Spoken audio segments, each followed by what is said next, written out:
Olá, bem-vindos à nossa leitura do dia. Hoje a gente vai mergulhar fundo na história de um nome que todo mundo em São Paulo conhece, Santo Amaro. Mas se preparem, porque por trás desse nome de bairro existe um santo, uma lenda que parece coisa de filme e até uma cidade inteira que por um tempo sumiu do mapa. Olha só o nosso roteiro de hoje. A gente começa com um bairro que todo mundo conhece, depois vamos para a história oficial do santo, em seguida uma lenda fantástica, aí vamos entender como essa devoção chegou no Brasil, descobrir um fato incrível sobre a história política da região e, por fim, ver o legado desse nome por todo o país. Vamos nessa? Bom, vamos começar pelo que a gente já conhece. O nome Santo Amaro faz parte do dia a dia de milhões de paulistanos. Mas de onde é que ele veio exatamente? Essa é a grande pergunta que guia a nossa investigação de hoje. E a resposta, olha, é fascinante. Ela consegue conectar o asfalto de São Paulo com um monastério italiano lá do século VI e com uma aventura que é literalmente digna de cinema. Porque hoje em dia, quando a gente pensa em Santo Amaro, a gente vê isso aqui, um polo econômico gigante, um centro cultural pulsante, super importante para a dinâmica da maior cidade do Brasil. Um lugar que respira modernidade, né? Só que a origem desse nome não podia ser mais distante dessa realidade. A gente está falando de um monge beneditino que viveu há mais de 1.500 anos. E a história de como o nome dele veio parar aqui, batizando esse lugar? Bom, é exatamente isso que a gente vai desvendar agora.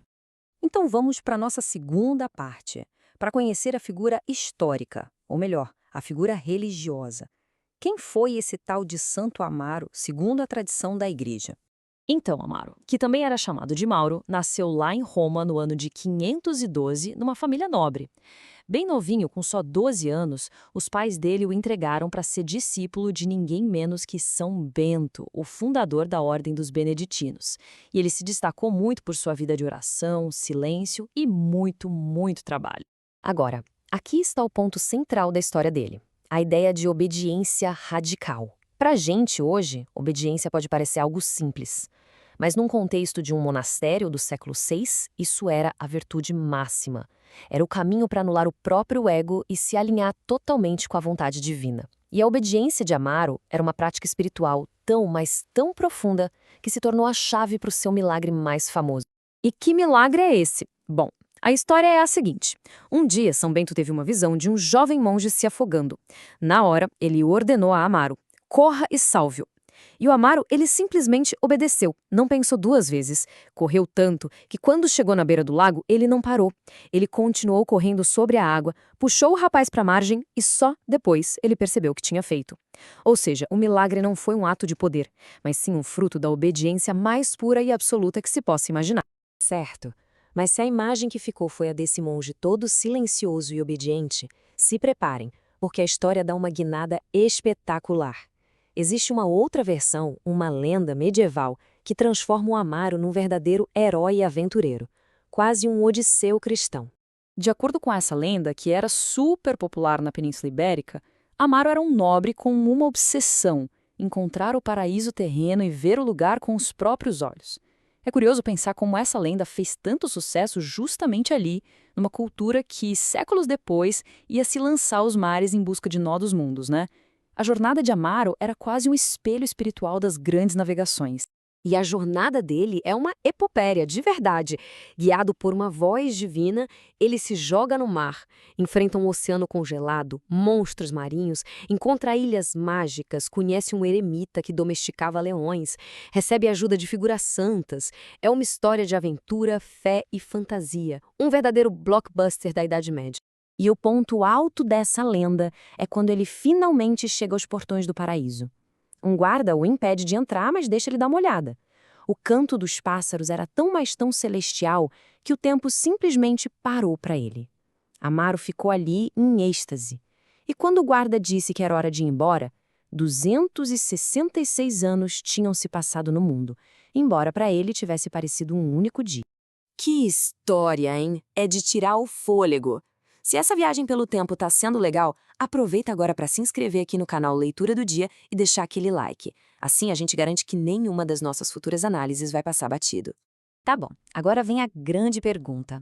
Como é que a história desse santo, seja a do monge superobediente ou a do navegador místico, saiu da Europa medieval e veio parar aqui, no Brasil colonial, dando nome a um bairro de São Paulo?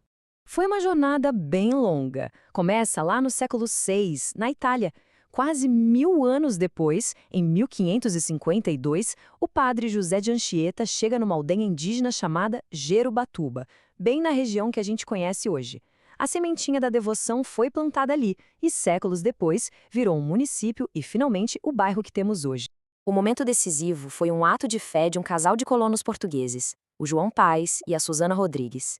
Eles doaram uma imagem de Santo Amaro para a pequena capela da vila. E esse gesto, simples mas poderoso, selou o destino da região, que adotou o santo como padroeiro e, claro, pegou o nome dele emprestado. E agora chegamos na parte da história que surpreende até quem nasceu e cresceu em São Paulo, porque Santo Amaro nem sempre foi um bairro. 103 anos. Foi exatamente por esse tempo que Santo Amaro existiu como um município totalmente independente da cidade de São Paulo. Isso mesmo, uma outra cidade. É isso aí! De 1832 a 1935, Santo Amaro era uma cidade com um território enorme. A reincorporação a São Paulo aconteceu por uma mistura de motivos. Santo Amaro passava por dificuldades financeiras e a capital São Paulo precisava crescer, precisava de espaço para projetos gigantescos, como o aeroporto de Congonhas. E para a gente fechar, vamos ampliar um pouco o nosso olhar. A devoção a Santo Amaro não ficou só em São Paulo, não. O nome dele está espalhado por todo o mapa do Brasil. Dá só uma olhada, temos a famosíssima Santo Amaro na Bahia, a terra de Caetano Veloso e Maria Bethânia.